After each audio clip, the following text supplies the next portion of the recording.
Not only has Bloober Team's Silent Hill 2 remake shattered expectations, placing itself alongside the likes of the Resident Evil 2 and 4 remakes as one of the great post-2000s survival horror games, its surprisingly intricate combat system made for one of the best sets of bosses I've seen in the genre.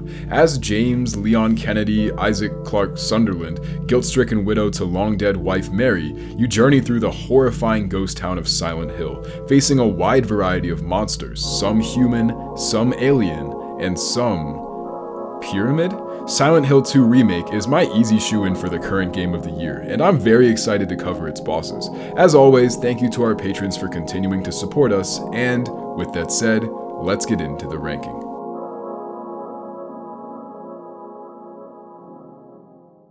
Number 10, Pyramid Head Stalker.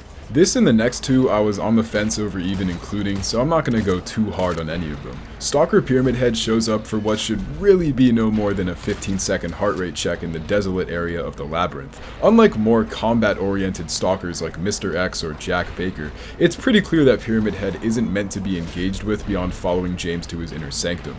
Once you make it there, he just stares from outside the window. For YouTube's sake and out of genuine curiosity, I did a couple laps around the octagonal loop, and once his chain of following James to the sanctum gets broken, he completely loses it. The AI was fully disengaged from anything going on, and his wonky attack chains plus his sudden disappearance from the area after James gathers the key item make it further obvious that this was designed solely to follow James and no more. I do wish Pyramid Head had a more prominent role as an actual stalker type enemy, even if just for an area like Nemesis in downtown Raccoon City. Though, you could make the argument that Pyramid Head's limited cameos make his infrequent run-ins feel more significant and, by trade, scarier. Either way, Stalker Pyramid Head was a fun mini-encounter that made me wish there was more like it. Number 9, Pyramid Head Labyrinth. This one is a bit more justifiable as a boss fight, even if once again it lasts barely a minute. Pyramid Head surprise attacks James at the back end of the labyrinth in a Pyramid Head-sized hallway, just wide enough to squeeze by him when cornered. I do find it interesting that in both original Silent Hill 2 and the remake, Pyramid Head roaming this specific hallway holds meaning, the act itself representative of James's fractured psyche. As stated on the wiki, Pyramid Head is restricted to patrolling one area in an endless loop, possibly representing the cycle of yearning, denial, and repressed guilt James is trapped in until he acknowledges his crime. Pyramid Head, of course, being a manifestation of James's guilt over murdering Mary. In terms of the fight itself, it's at least subtly creative in that Pyramid Head needs to be baited into the strange wall, inherently forcing James to be in his melee vicinity. Like the Stalker segment, Labyrinth Pyramid Head is quite short, but memorable and exhilarating all the while. Number 8, Pyramid Head Chase. Despite the gravity of this moment in both 2001 and 2024, Pyramid Head's chase at the end of Brookhaven Hospital is so much cleaner in the remake because Maria no longer stands in his way and awkwardly locks both of them in place. Once again, this is a boss that lasts under a minute, but the event itself is so shocking, and admittedly, I'm a huge fan of chase sequences in survival horror. Nemesis with the rocket launcher, Mr. X in the liquor hallway, Ustanok in whatever Balkan country Jake's in, they're all just thrilling, this included. I also like how this is the first appearance of Pyramid Head's Great Spear, swapping out the Great Knife for a more practical object of death. What does it mean with regards to the story? I have no idea. Maybe James's heightened masochistic inclinations led to a deadlier tool forming. But I mean, a giant sword isn't exactly a butter knife. Either way, Pyramid Head's chase will forever be one of the great and astonishing moments across the Silent Hill series. Number 7, Mandarin. Silent Hill 2's rarest enemy only shows up 5 or 6 times in total, including this curveball mini-boss. In every other sequence you fight Mandarins from above, so this was a really unique way to give the same enemy an almost entirely new feel, just by simply removing verticality. Mandarins supposedly represent the impossibility of escape, hence their perpetual existence suction cupped to the ceiling of hypothetical freedom. James exists in a similar situation, clinging on to the small bits of sanity remaining in his psyche, but should he succumb to the overwhelming sensations of guilt and anguish, like the Mandarins, he would fall into eternal abyss. Interestingly, the final Mandarin is fought on the same dimensional plane, perhaps a nod to James's impending acceptance of the murder, which comes shortly after this moment. Though I said this feels a lot different from regular Mandarins, the general course of action here is still the same. The Mandarin will climb across the ceiling, occasionally lashing out its tongue, and every cycle ends with it leaping towards James and doing some sort of helicopter dance tongue AoE before sitting still, giving ample time to retaliate. I didn't realize this until the fight was nearly over, but the Mandarin's only weak spot is its head lip. At least I'm observant. I wasted a bunch of shotgun and hunting rifle ammo trying to pummel its arms and body, but because handgun ammo is in such abundance by the end of Lakeview Hotel, picking it off from across the arena with headshots is probably the safest and most effective strategy. This was a decent boss and, at the very least, was quite unexpected. Number 6. Mary. I'm a huge fan of Silent Hill's monster designs. I mean, clearly, I've spent time in every segment so far covering physical appearance and their story implications. But if we take a step back for a second and just ignore the in-universe manifestation theory, what the hell were they thinking? And by they, I don't mean Bloober Team, I mean Masahiro Ito and Team Silent. A woman who Mario power-ups into a box with arms and a tongue that comes out of her spine? I'm all for abstraction, but this is... I don't know, what is it? Even the extremely reliable wiki doesn't really have explanations beyond surface-level theories. Another unique aspect of this boss is the bat attack. Or at least they look like bats. The wiki states that these are moths, with their explanation being that moths represent death and decay, a constant allegory throughout the game. I saw an equally interesting theory on the Silent Hill subreddit that the moths represent the insect's tendency to eat away at clothes and pictures like those of Mary that James still keeps around. Either way, I'm mainly joking about Mary's design. It's weird to be sure, but I love weirdness. As well, the actual boss fight is really fun. After forcibly accepting Mary's death at the hands of the Pyramid Heads, James comes face to face with his wife, who he now fully embraces as not just dead, but that he murdered. As such, he tells Maria that his journey is now over, and enraged, she transforms into a Flesh Lips-esque amalgam with the upside-down, rotten corpse of Mary at the center. Right from the get-go, Mary unleashes the Moth Swarm, a constant throughout the whole fight.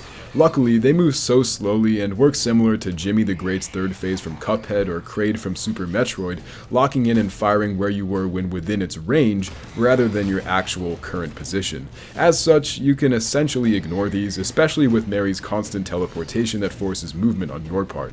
I do think in this first phase Mary teleports too often, and doesn't give enough time to either line up a shot or even move within comfortable range to line up a shot in some cases. The dynamism throughout is a highlight in my opinion, but there is a fine line between overdoing it to the point of dragging out a fight and heightening the intensity with motion. Either way, I definitely recommend staying as far away as possible in this first phase. It's very difficult seeing what she's doing due to her tentacle hiding behind her back, only popping out as the attack animation begins. The key signal here is the sound design, and to make an excuse for myself, I was playing without headphones so I could record the game audio because the PS5 doesn't like it when you want to experience a game the way it's intended. Personal gripes with inanimate objects aside, like Flesh Lips, Mary's box, let's not go there, grows spider-like limbs, breaking the floor and sending James into a ruined abyss. Phase 2 is like a much more dimly lit and, by nature, scarier Flesh Lips. It works pretty much the exact same, so I don't want to go too heavily into detail so I can save my talking points for that segment, but I think the pillars add a lot compared to Flesh Lips' more vacant arena. To me, this felt like Marguerite from Resident Evil 7 minus the verticality of additional floors. The darkness, the horrifying sounds of clanking metal as she rapidly crawls above, and the ambient periods between each attack all make for a successfully drastic shift from Phase 1 and a smooth transition back to normalcy in Phase 3. Normalcy, of course, meaning one of the more bizarre bosses I've ever fought. After 4 or 5 attacks, Mary will drop from the ceiling and again stomp the ground, causing the rubble to crash around James, unveiling a spacious arena. The final phase is by far my favorite. It has the most continual action of the 3 by finally shifting melee from longer range to personal bubble-breaking range. Mary has a couple of attacks, the most dangerous being the front leg stomp, but otherwise isn't horrible to avoid. That said, I did take a lot of damage here, and I have no real excuse. The stomp has a very subtle delay that threw me off. Once she gets low, she reintegrates the tentacle, and that added a whole other layer that messed me up even more. The third phase felt very climactic, with its baritone score and genuine challenge making it well deserving of being the closing portion to Mary's last stand. Once defeated, all James has to do is murder his wife again, finally releasing that part of him that initially led to this whole nightmare. As a final boss, I think Mary serves her purpose, and in spite of occasionally awkward moments, the large disparity in each phase's mechanics, the overall scenario, and even her visual design make this a very memorable and conclusive feeling final boss. Number 5. Pyramid Head. After the intense closet scene, James and Pyramid Head finally come face to face at the end of Blue Creek Apartments. Pyramid Head has elements of G1 from Resident Evil 2 in his arena, speed, and AI, and though not very elaborate, he is a phenomenal first boss. Interestingly, this isn't a test of skill, but of survival. Time is your enemy, as whether you hit him with every bullet in your inventory or tag him just enough to keep him at bay, the fight ends the same, with a siren alerting Pyramid Head to leave as Silent Hill transitions from the other world back to the fog world. Damaging him only speeds up the process, though the trade-off is once you damage him enough, Pyramid Head gets more aggressive with a speed increase second phase, though ultimately the disparity between damaging him or not is pretty minor, as with the chainsaw in New Game Plus it took me around 40 seconds or 7 hits to beat him, versus 2 minutes with only 10 or so handgun bullets and a few hits with the wooden plank on New Game. Alluding back to G1 for a moment, though the weak spot mechanic isn't present, you can somewhat stagger Pyramid Head with a few shots to the knee. As well, the arena is filled with boxes you can use as cover to heal, attack, or stall behind. A really well executed mechanic that gives this fight a lot more depth, similar to the environmental traps in G1's arena. Also, I wanted to give a quick moment to point out the item spawns around the arena, the main reason behind my G1 comparison. Most other bosses have this as well, but most other bosses are also like half as lit as this fight, so props to Bloober for helping players out. The Siren is a striking and frankly scary way to end the fight, showing not only how little threat you pose to Pyramid Head, but also some of the more supernatural elements of Silent Hill. This is an amazing introductory boss, and it only gets better from here. Number 4. Pyramid Heads. I have to say, I think the size of the arena will go under the radar for most people. It's just small enough to feel claustrophobic fighting multiple enemies, but is also large enough to allow you to create spaces and fire back. I'll begin, on top of my beginning, by saying, rather frankly, a gank in a survival horror game is a ballsy proposition, so credit to Bloober Team for not only trying, but actually succeeding in making a quality 2v1. Of course, the original did it first, but I think it's fair to say that modern mechanics make designing bosses a lot more difficult, especially since, today, bosses are expected to be the highlights of a game's combat and story alike, compared to the early 2000s when a boss was typically nothing more than a unique looking enemy who dies in a few more hits than a regular one. And that's not meant to discredit original Silent Hill 2's bosses at all, they're great for their time. If anything, I mean what I said as a way of complimenting Bloober Team for making such a genuinely enjoyable gank in an era where seemingly anyone not named From Software struggles to even grasp the idea. Not to mention, the weight of this moment is extreme, and they nailed it. Mary's fight is the result of this event, and it begins with James finally reaching the Executioner's chamber, where he finds not one, but 2 Pyramid Heads guarding Maria on either side of an execution trap. I haven't said it yet, but I love the heart-like noises the Pyramid Heads make. Anyways, once he realizes what's about to occur, James sprints towards Maria, only to be splattered by her blood as the Pyramid Heads kill her in front of him again, in an attempt to force James to come to terms with Mary's death after continually denying it. After seeing Maria die for the second, or debatably third time if you count the cutscene after the labyrinth fight, James acknowledges what he must do, but subconsciously still denies the truth. As such, the Pyramid Heads follow their programming, initiating a fight. The general existence of 2 Pyramid Heads is such an interesting concept in of itself, the second one spawning as a manifestation of James's guilt over killing Eddie. I like that as the fight goes on, at least in a story sense, James slowly realizes that the Pyramid Heads are his own creations and that he no longer needs them to be the arbiters of his punishment. This point will come back in a minute. The Pyramid Heads work somewhat autonomously, usually a bad thing for a gank, but because they move so slowly and have very simplistic attacks that combine really well as a single unit, the independence of each makes it a lot more engaging, as it's quite manageable to dodge a combo from both at the same time, and is much more exciting than it would have been having to fight just one.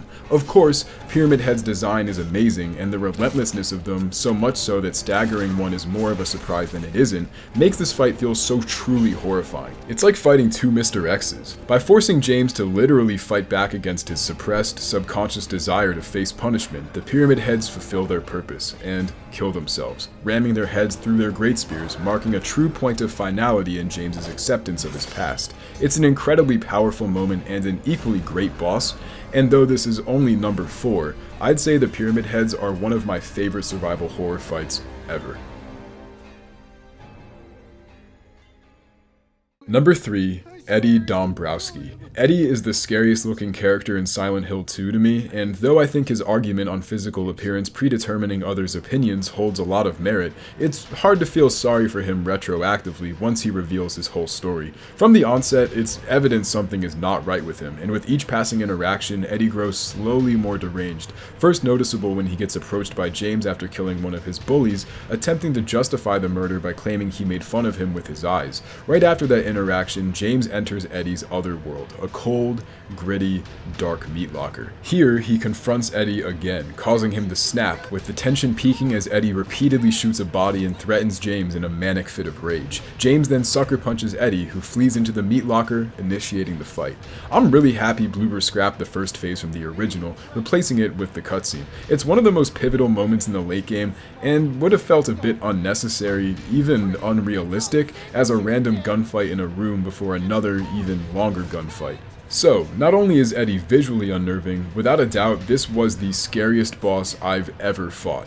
I won't make a blanket statement claiming scariest boss ever, but this has to be a contender. At the very least, this was the first time I've ever audibly yelped out of fear during a fight. As Eddie reminisces about killing a dog, the shuffle of footsteps suddenly emerges and he begins firing at James from the void. Because of the darkness, or more so the minimal amount of light generated by the flashlight, which you're so dependent on, seeing Eddie suddenly pop into frame and sprint out just as fast is indescribably frightening. The human factor is what makes him so unsettling. He's actively thinking and reacting, dodging James's bullets, toying with him, and firing warning shots from a distance to keep you on edge. As well, turning the meat locker into an interactable environment enhances this fight greatly, as the meat can be used as both a protective shield and an audible cue as to Eddie's location. On another note, Eddie telegraphs his shots just a little bit, so if you do get caught in an undesirable position, there's at least a decent chance of dodging him. I found a lot of success in the beginning by moving with him, and hoping I could Clint Eastwood him by getting off the first shot,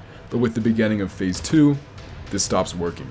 Eddie releases smoke around the whole arena, which severely limits James's already limited field of vision. This second phase is probably the most on edge I've been before, and the moment where I screamed, specifically, was the first time Eddie drive-by'd me. Because vision is so impaired, audio becomes the more reliable sense, completely reframing your approach as well as Eddie's. Eddie adjusts by moving much closer and relying on melee, forcing quick reactions and much more attentiveness to sound. It's horrifying getting caught in the open, especially when you don't have a clue where Eddie is. One step in front of a meat slab, and suddenly he shot you in the chest from 5 feet away, and you had no idea he was even there. The last phase begins with the processing line turning on, even further obstructing vision. Unfortunately, this phase didn't work as intended due to the generally slow movement of the meat, and Eddie reverting back to his Phase 1 AI. He also dies in only like 2 to 3 shots with the hunting rifle, but I guess to the point of immersion, we're not fighting Wolverine, we're fighting a fat, disgusting piece of shit. His words, not mine. Eddie Dombrowski is an amazing fight, highlighting the effectiveness of creative arena design. Number 2, Flesh Lips. I really wish I hadn't watched IGN's preview of this before I played the game, because I think it'd have been even better figuring this out on my own. After finally reconvening, Laura traps James in an old exam room where after a few moments of silence, eerie sounds of an awakening monster come from the ceiling, where Flesh Lips pops through. I get that James had a bad rep with Laura from her conversations with Mary, evidenced in her use of the term fart face, but at the same time, I don't think attempted murder is exactly the right course of action. But she's also an 8-year-old who managed to survive on her own in a zombie town, so who am I to say anything? Like Eddie, Fleshlips makes use of audio and visual cues and generally stays out of sight, crawling along the drywall ceiling, making minor indents to signify where he's at. It's like a much better executed version of G2, which was honestly more annoying than anything due to the lack of cues. Fleshlips solves that problem in a very creative manner, and the intensity of this fight is what I believe makes it so great. I find it interesting how much more improved this is from the original, changing it from a 2v1 where the flesh lips just hang and slowly waddle towards James to what it is now. During this first period, he'll simply drop in and he's not too hard to avoid. He moves so quickly and attacks so often that it feels incredibly tense despite the lack of genuine threat he poses as well. I've already raved about this game's physical and sound design enough, but I do think this is the best example of both. Fleshlips makes spider-like noises while crawling along the ceiling, and the more damage he receives, the more his cage breaks apart, eventually causing him to break off the corners of his box and use them as limbs. The fight gets a bit more difficult here as he now attacks during his 1 down period, and because the roof has a lot more holes, it's harder trying to follow him, as you have to rely more on actually tracking him over relying on the drywall as an indicator.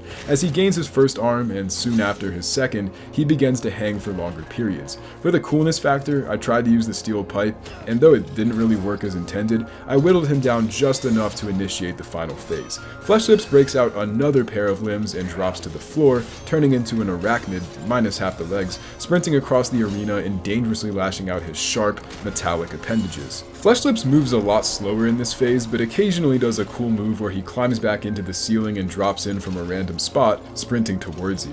I think this could have been improved even more by having some crazy mega combo or just a general increase in speed to keep up with the first part. Still, I had a blast and even managed to get a YOLO kill with the steel pipe.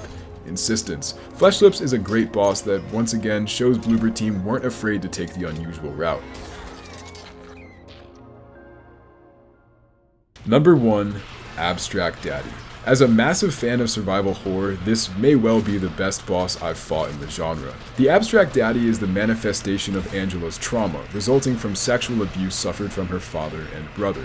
As James travels deeper through the labyrinth, his and Angela's nightmares cross paths, resulting in them both facing the Abstract Daddy.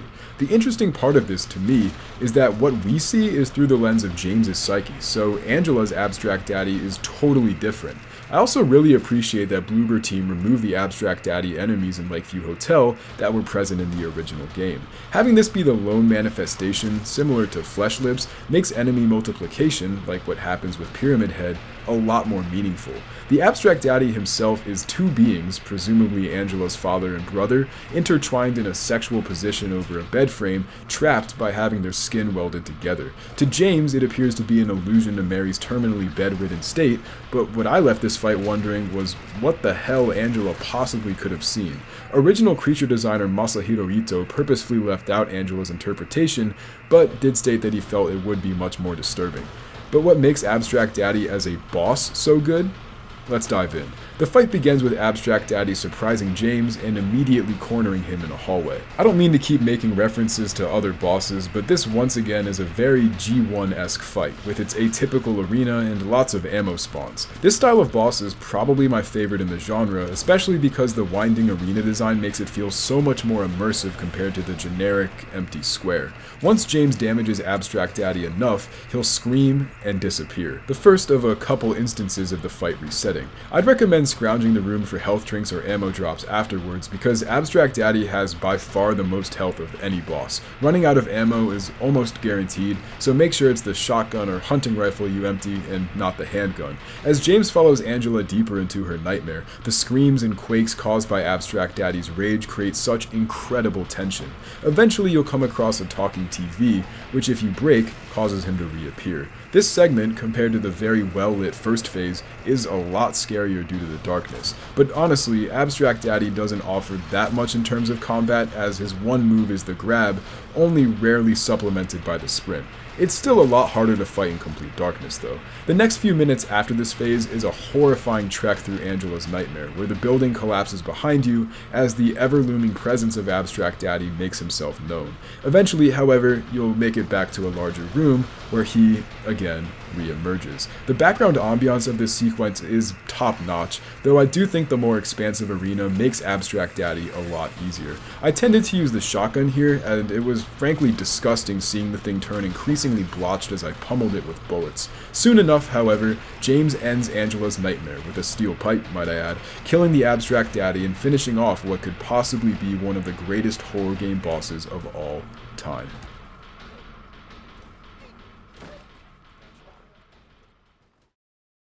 Thank you so much for watching, and I hope you enjoyed. The bosses were probably the biggest surprise of the whole game. From the preview footage, they looked pretty good, but in practice they were genuinely some of the best I've fought in survival horror, in large part because of the dodge button. Remember to like and subscribe, and be sure to stay tuned for more Silent Hill 2 content coming out shortly. That's all for now. Deuces.